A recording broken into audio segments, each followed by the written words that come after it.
আমরা জীবনে এমন পরিস্থিতিতে পড়তে পারি যখন আমরা শুধু আমাদের সামনের সমস্যাগুলোর দিকেই তাকাবো।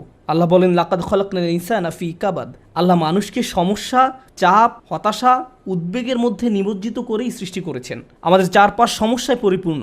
আর যখন আমরা এরকম সমস্যায় পড়ি, তখন আমাদের সম্মুখের নেতিবাচক বিষয়গুলো নিয়ে আমরা আচ্ছন্ন হয়ে পড়ি।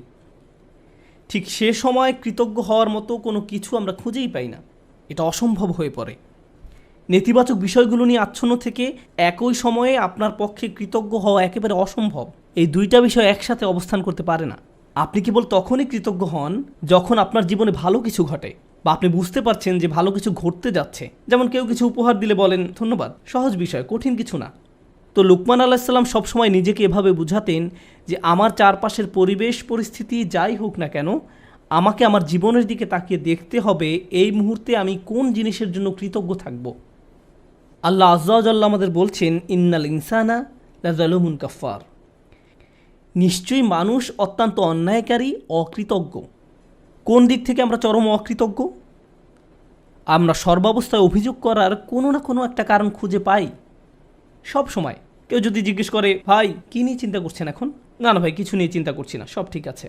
আর সমস্যা নেই, আপনি আমাকে বলতে পারেন। ঠিক আছে, শোনো তাহলে, বর্তমানে আমি অমুক অমুক অমুক অমুক সমস্যায় জর্জরিত।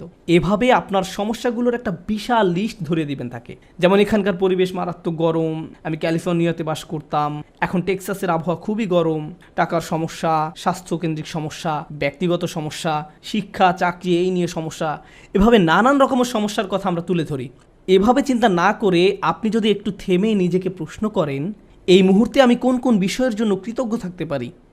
এটা আসলে কঠিন একটা অনুশীলন। আমি এই মুহূর্তে কিছুই চিন্তা করতে পারছি না। ইসলাম সম্পর্কে আপনার যতই জ্ঞান থাকুক না কেন, আপনার যত বড় দাড়ি থাকুক না কেন, বা আপনি যত শক্ত হিজাবই পরিধান করেন না কেন, এই কৃতজ্ঞ হওয়ার সাথে আমাদের বাহ্যিক ইসলামের কোনো সম্পর্ক নেই। এর সম্পর্ক আমাদের অন্তরের সাথে। আপনি হয়তো কোরআনে হাফিজ হতে পারি, আমাদের সারা দুনিয়ার সকল জ্ঞান থাকতে পারে, কিন্তু সব সময় নেগেটিভ চিন্তা করার কারণে অন্তর থেকে কৃতজ্ঞতা বোধ হারিয়ে যেতে পারে। চলুন শুকর শব্দটি নিয়ে গভীরভাবে বোঝার চেষ্টা করি। শুকর হামদের চেয়ে ভিন্ন। কোরআন শুরু হয়েছে আলহামদুলিল্লাহ দিয়ে।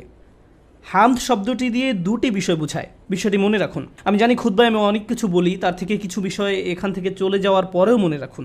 সেরকম একটা বিষয় হলো, হামদ দিয়ে দুটি বিষয় বোঝায়, প্রশংসা এবং কৃতজ্ঞতা। প্রশংসা এবং কৃতজ্ঞতা এর মানে কি? আপনি যখন পাশ দিয়ে একটি সুন্দর গাড়ি চলে যেতে দেখেন, হয়তো বলে ওঠেন গাড়িটা অনেক সুন্দর। আপনি তো আর গাড়িটার প্রতি কৃতজ্ঞতা প্রকাশ করেন না, আপনি শুধু গাড়িটার প্রশংসা করেন। কিন্তু কেউ যদি আপনাকে সুন্দর একটি গাড়ি উপহার দেয়, তখন কি করেন?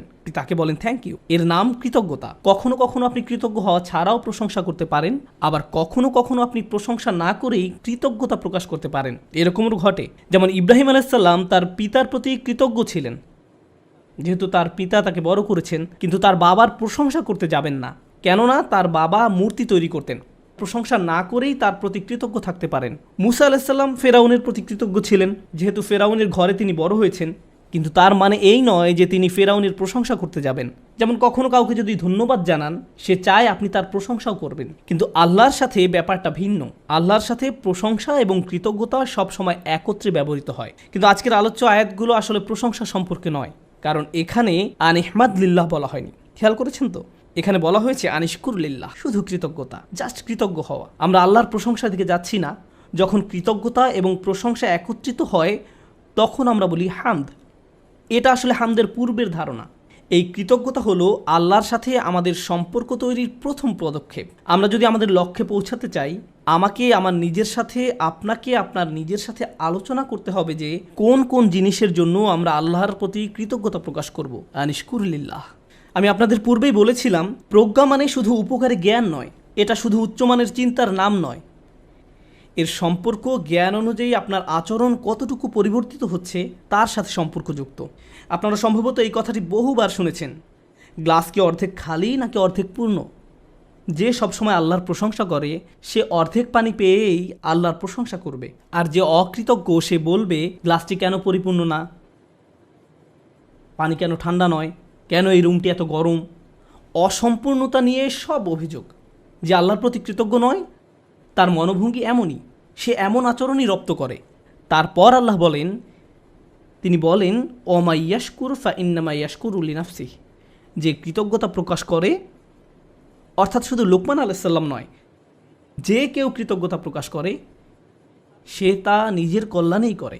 হয় আমি সবসময় লোভী এবং অসুখী, যেমন আমি আমার সম্পর্কগুলো নিয়ে অসুখী, আমার সন্তানদের নিয়ে অসুখী, আমার পিতামাতাকে নিয়ে অসুখী, বন্ধুদের নিয়ে অসুখী, চাকরি নিয়ে অসন্তুষ্ট, যে জামা কাপড়গুলো পরিধান করি তা নিয়ে অসন্তুষ্ট, আমার চেহারা নিয়ে অসন্তুষ্ট, পড়ালেখা নিয়ে অসন্তুষ্ট, আমার সম্পর্কে মানুষের মতামত নিয়ে আমি অসন্তুষ্ট।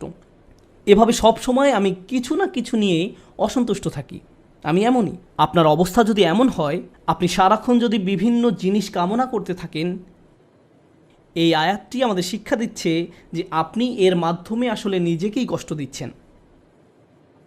আপনি নেগেটিভ চিন্তার মাঝে নিজেকে ডুবিয়ে রাখছেন, আর এটা আপনাকে অসার, নিস্তেজ বানিয়ে ফেলছে। প্রকৃতপক্ষে কৃতজ্ঞতার জিন্দিগি পরিত্রাণ নিয়ে আসে। এটা আপনাকে নেগেটিভ চিন্তা থেকে মুক্তি দান করে, ফলে আপনি অনেক বেশি কর্মক্ষম থাকেন, সক্রিয় থাকেন।